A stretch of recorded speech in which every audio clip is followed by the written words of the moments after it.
God's great purpose in giving us a part in His work is that we may have fellowship with Him, learning to walk with Him by faith rather than sight. Those of us that have been called into this particular part of the Master's work recognize that the self-supporting work offers special opportunities in depending on the miraculous, because in many cases the only way that a work of God can start is through miracles. You've been hearing these reports. The new project starting in New York, the new project starting in Africa, that's called to Canada. As Brother Wilson has said, there are men and women here tonight that God will be calling to these various projects. And some of you may be visitors here tonight that God will be calling into this work. The lessons that I have in this little study tonight are for everybody, whether you're on campus or off campus. Believe me, friends, we are in the closing moments of human history, and this world is not going to run easy to its end. Troubles are going to increase as they have been increasing in recent years, and those who have learned to walk by faith are going to go right ahead and finish God's work. Now, the brethren have just been singing this beautiful message about what Jesus did for us. Jesus came to this earth for two great purposes. He came to die for us on the cross. But before that, He came to live for us and show us how to live. This evening, for a few minutes, I want us to notice an experience in the life of Jesus that is a lesson for all self-supporting workers and everybody else that wants to attempt something for Jesus. It's the feeding of the 5,000. This is one of the incidents in the life of Jesus that all four of the gospel writers tell. You'll find the story in Matthew 14, in Mark 6, in Luke 9, and in John 6. We'll draw on all of these, a text from each, from the words of Jesus. As four men approaching a building, each from a different side, would give a little different picture, so the gospel writers, each one telling the story as it impressed him, those who were there or those who heard it from others, give us a composite picture. You remember the story that Jesus was on a mountain near the Sea of Galilee, and 5,000 men besides the women and children had been with Him there as He carried on His medical missionary work all day long. He was teaching and healing and preaching. And as the sun was setting in the west, the disciples came to Jesus and urged that Christ should send the multitude away to their homes because they had had nothing to eat all day long. But as Matthew records the words of Jesus, and he was there and heard Him, Jesus said, "They need not depart. Give ye them to eat." Matthew 14:16. They need not depart. Give ye them to eat. Now, did Jesus have a great wagon full of food there when He said that? No. There was nothing in sight. And yet, Christ, knowing that He was there by God's providence, expected His Father to supply the need. And so He said to the disciples, "They need not depart. Give ye them to eat." And then He asked Philip a question. John records it. "Whence shall we buy bread that these may eat? Where are we going to get the food to feed these thousands of people?" And Philip looked over that vast crowd, and he said, "Why, $30, $40, $50 worth wouldn't be enough for each one of them to have just a little." And the disciples were poor. I only speak the facts when I say they were a self-supporting company. Jesus was dependent upon miracles from day to day in the work that He was leading those men to do for God. Where shall we get the bread?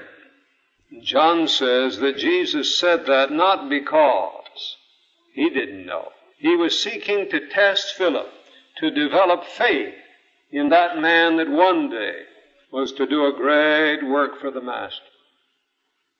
Then he turned to others of the disciples and said, now how much do we really have? How many loaves do you have? Go and see. You'll find that in Mark 6:38.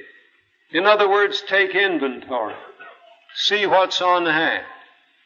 And Andrew, after a search, reported the only bit of food in the whole company. He said, we found a boy here that has 5 little barley loaves and 2 fish. 2 fishes.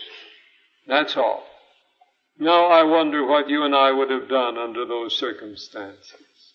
The disciples were being very realistic. They were using the scientific method. When they said, we can't feed these people. But Jesus says, yes, we can. And so he said, have them sit down. Luke tells it in Luke 9:14, make them sit down by 50s in a company. While Jesus' work is informal, it's organized. And so those thousands of people were seated on the grass in groups of 50. And then Jesus called the 12 together, and he took those 5 little loaves and the fish, and looking up to heaven, he asked his Father to bless that food. And then he started breaking the bread. And presently I see him giving Matthew a basket. Matthew, you take it to that group over here. He breaks some more. Peter, you take this basket to that group yonder. Andrew, you take some. Nathaniel, you take some. James, you take some. John, you take some. He keeps breaking. And with bread and fish, the disciples passed from company to company, seated there on the grass. And all are fed. All are fed. Oh, what a wonderful miracle, friends. I want you to notice how simple it was. There was no fanfare. And the food was very simple. Just the plain barley bread of the fisher folk of Galilee with the fish. That's all. Christ could have spread a rich repast, but this wouldn't have taught the lesson. You know the lesson he was seeking to teach them? That God is willing to use simple means to fill the needs that arise. Let me put it very simply this way. All we need, we have. All we need, we have. As I think of this rapidly expanding work, I long for workers who know that what we've just studied is so, that we have what we need. Will you repeat that sentence with me? All we need, we have, all together. All we need, we have. Again, all we need, we have. That is, if we have Jesus. If we don't have him, we never would get enough. Even if the Ford Foundation would start financing us. No. If we have Jesus, we have enough. Oh, somebody says be practical. Wasn't Jesus practical that day? Didn't he get the work done? Didn't he get the needs filled? Didn't he get the people fed? Oh, yes, friends. He demonstrated that faith is the greatest resource that any person can have. Do you have that faith? Over 100 years ago, there was a little college, became a big college in what was then new country in Ohio, Oberlin College. And Oberlin trained self-supporting missionaries to go out in various directions in North America and overseas. And one of the statements that was often repeated in that college was that in order to be a self-supporting missionary, a man had to be ready to start for the Rocky Mountains with nothing more than an ear of corn in his pocket. And you may know it wasn't on a jet plane either. It was walking, or with a horse. It is going to take that kind of faith to finish the work, brethren. I'm glad for all the work that can be done now with jet planes and with printing presses and radio and TV, but listen, friends. The last sheaves that are gathered in this world are going to be with a hand sickle. The last souls that are won in this world will be by workers on foot, traveling as Jesus and his disciples did. and giving the one-to-one message. It'll take that in the times of persecution into which we're entering. And those who do that closing work will see every human support cut off. There will be nothing and nobody that they can depend on as far as human vision can discern. But friends, those who have the Spirit that Jesus had and that He inspired in those disciples will be willing to go right ahead and carry on and not stop waiting for the food wagon to catch up with them. They will believe that God will help them to meet the needs with what they have. For it is written, "My God shall supply all your need according to His riches in glory by Christ Jesus." Philippians 4:19. Isn't that a wonderful promise, friend? No wonder Paul in the same chapter, the 13th verse says, "I can do all things through Christ, which strengtheneth me." Let me tell you, the man who attempts to do what we're studying here tonight and what we're talking about here tonight, without faith, he'll drown, he'll sink, he'll fail. But the honor of the throne of God is at stake for those who will have hearts of faith and simply obey God and trust Him. All we need, we have. All we need, we have. But now, after they'd all had all they needed, everyone was satisfied. Jesus, the one who had worked this mighty miracle and fed these thousands of people from the little basket of loaves. Then He said, what in some ways is the strangest command that came from His lips that evening hour. Gather up the fragments that remain, that nothing be lost. John, the 6th chapter and the 12th verse. Gather up the fragments that remain, that nothing be lost. My dear friends, if you could work miracles to multiply bread, would you tell people to gather up the fragments? Jesus did. I find that people waste fragments sometimes that don't have any power to work miracles. Could be there's a connection. All we need, we have. But equally true, all we have, we need. We have nothing lacking, but we have nothing to waste. Not a dollar, not an hour, not an ounce of energy. We haven't any time to waste in worthless reading or in ordinary reading. I mean by that, friends, that every hour we spend in reading ought to be something that we know before God is of great value in helping us finish the work of God. Speaking of our daily labor, years ago, through inspiration, we were told, we have no time now to devote to worldly enterprises. No time now to devote to worldly enterprises. Thank God, friends. It makes my heart rejoice as I see that God is calling men from ordinary things to do extraordinary things. Don't misunderstand me. When you hear and answer the call of God to leave ordinary things and do extraordinary things, He may give you some very simple, humble work to do. But up that trail lies a miracle waiting for you. Paul the tent maker, Jesus the carpenter, Peter the fisherman. Oh, the mighty miracles that God used them to work. Not to keep from work, not to keep from labor, but in order that the multiplied needs of the multitude might be met. Because, friends, let me tell you this.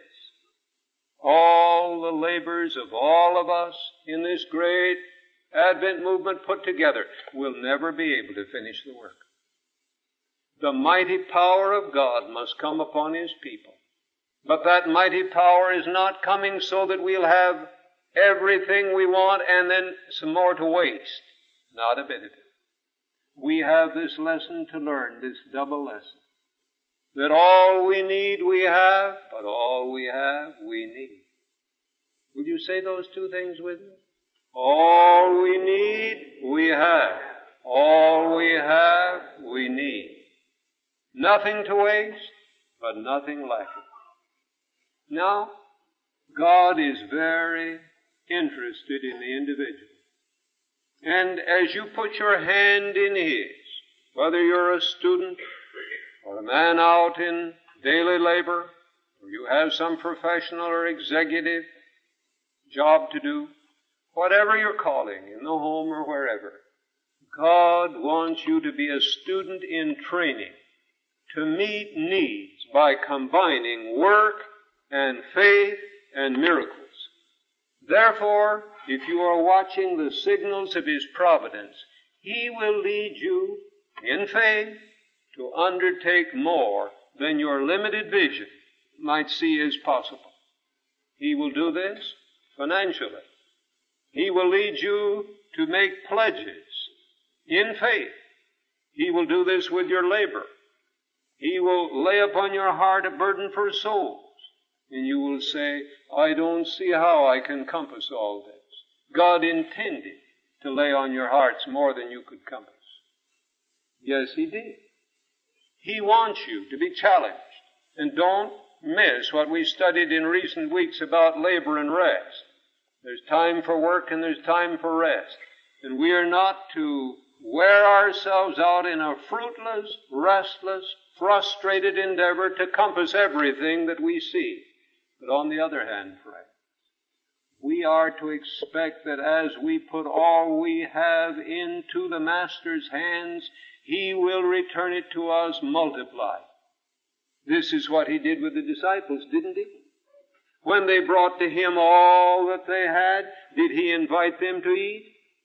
No. He invited them to give, to serve. It takes faith to take what you have and start solving the problems of others. There are multitudes that are willing to help others after their own problems are solved. Jesus leads the way on the trail, that is, where we are called to solve the problems of others and let God solve our problems. This is the way He did it in the life of Jesus during those 3.5 years of ministry. This is the experience that He's getting people ready for.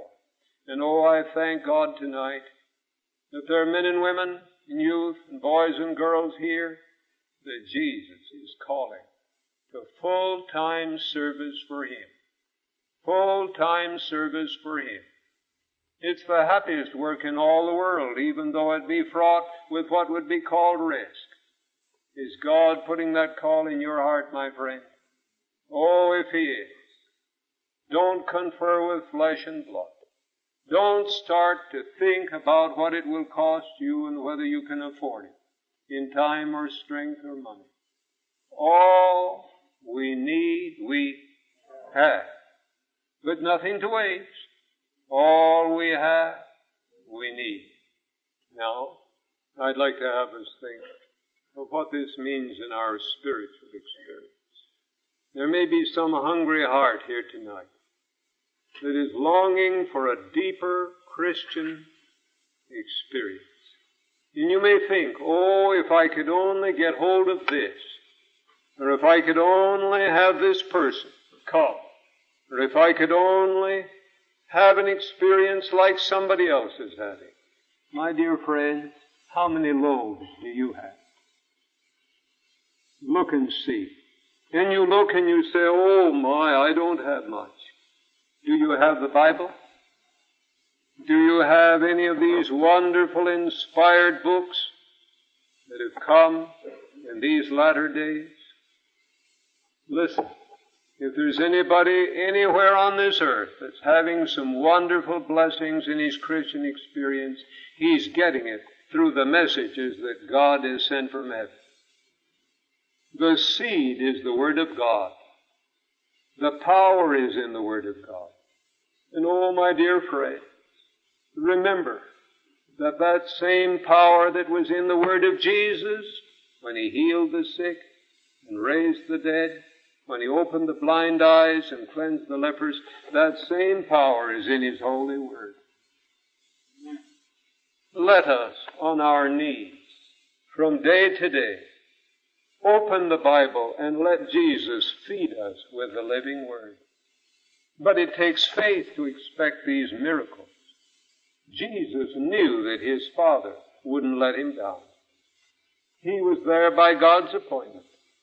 And wherever you are, whether the needs of the people you minister to are physical or spiritual, or otherwise, you, if you have faith in God, will believe that God will help you as you put into the need what you have.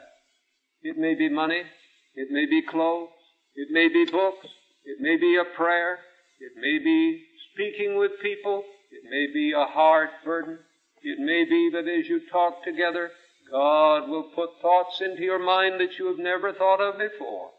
My point is, if you're going to be a worker for God in these closing hours, you must have a faith that God will take what He has given you and use it to meet any need that He brings you in contact with that He wants you to fix.